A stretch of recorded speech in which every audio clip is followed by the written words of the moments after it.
बड़े दिलचस्प रुझान सामने आ रहे हैं।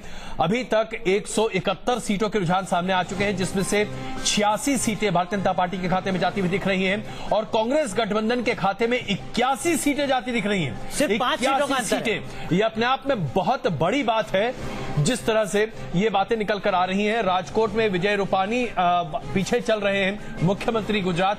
हमारे संवाददाता आमिर वहां पर मौजूद हैं। आमिर, भारतीय जनता पार्टी के मुख्यमंत्री गुजरात के अपनी सीट पर पीछे चल रहे हैं, डिप्टी सीएम भी पीछे चल रहे हैं, ये क्या हो रहा है?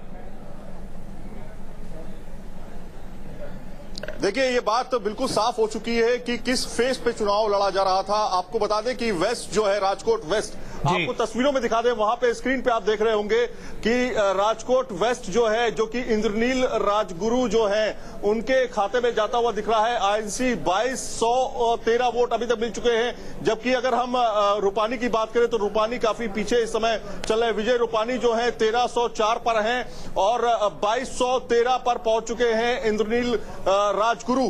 तो अपने आप में बड़ा डिफरेंस है और डिप्टी सीएम भी पीछे चल रहे हैं, तो अपने आप में एक बड़ा संकेत है, क्योंकि विजय रूपानी लगातार कहते रहे कि वो जनता के बीच गए, जनता ने उन्हें बहुत सपोर्ट किया है, लेकिन कहीं ना कहीं जो इंद्रनील राजगुरु हैं वो भी, क्योंकि काफी क्लोज फाइट मैंने पहले बताया था आपको कि होगी इसमें, लेकिन एक बड़ा गैपिंग जो है वो देखने को मिल रहा है। तो कहीं ना कहीं इंद्रनील राजगुरु जो है 1000 वोटों से आगे पहुंच चुके हैं। बिल्कुल, ये शुरुआती रुझान है, लगातार हम जुड़ते रहेंगे सैयद आमिर और आपसे अपडेट लेते रहेंगे।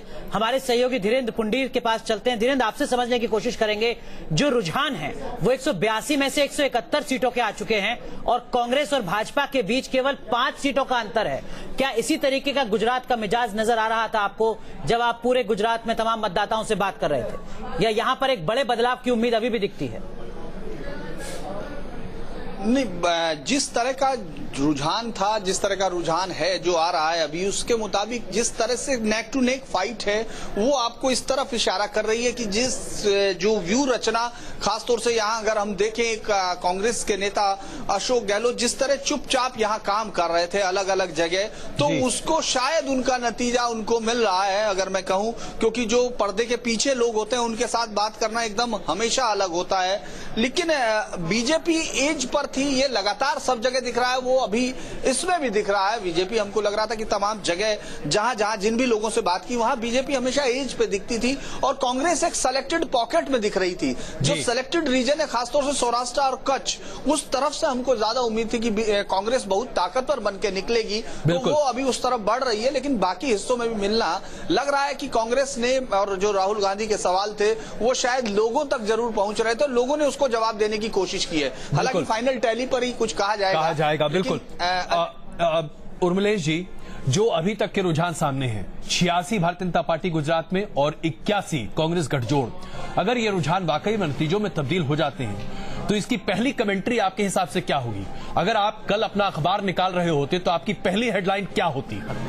अखबार तो रात को निकलता है, बिल्कुल लेट नाइट नो जी, तो उस समय बहुत अवसर रहता है कि नतीजे आ जाते हैं, लेकिन टेलीविजन के लिए सवाल ज्यादा माकूल है। अगर नतीजे बन जाए, अगर ये नतीजे बन जाए, अगर ये नतीजे बनते हैं, बिल्कुल, अगर ये नतीजे बनते हैं तो निश्चय ही मैं ये मानूंगा कि नरेंद्र मोदी जी गुजरात में भी अपराजय नहीं हैं और उनके गुजरात मॉडल को जनता रिजेक्ट कर रही है। गुजरात मॉडल को जनता रिजेक्ट कर रही है अभिलाष जी, ये अपने आप में बहुत बड़ी कमेंट्री होगी, क्योंकि इसी आधार पर भारतीय जनता पार्टी ने 2014 का लोकसभा का चुनाव लड़ा और 19 की तैयारी भी इसी पर है। अभिलाष जी, देखिए, निश्चित रूप से है कि चाहे आसाम हो, चाहे दूसरा कौन सा राज्य हो, जहां पर भारतीय जनता पार्टी पहले चुनाव में नहीं आगे आई थी, वहां पर सरकारें बन गई। तो गुजरात में जहां पर 22 साल से सरकार वो गुजरात में बीजेपी की है, अमित शाह ने सारा कुछ जाजम बिछा दिया था और 34 बहुत ही एग्रेसिव कैंपेनिंग हुआ उसमें नीच, जातिवाद, पाकिस्तान सब कुछ आने के बाद गुजरात मॉडल की चर्चा कम हो रही थी। राहुल गांधी प्रश्न पूछ रहे थे, उसके जवाब नहीं आ रहे थे। ऐसी स्थिति में यदि भारतीय जनता पार्टी गुजरात में हार जाती है तो ये अपने आप में बहुत बड़ा अजूबा है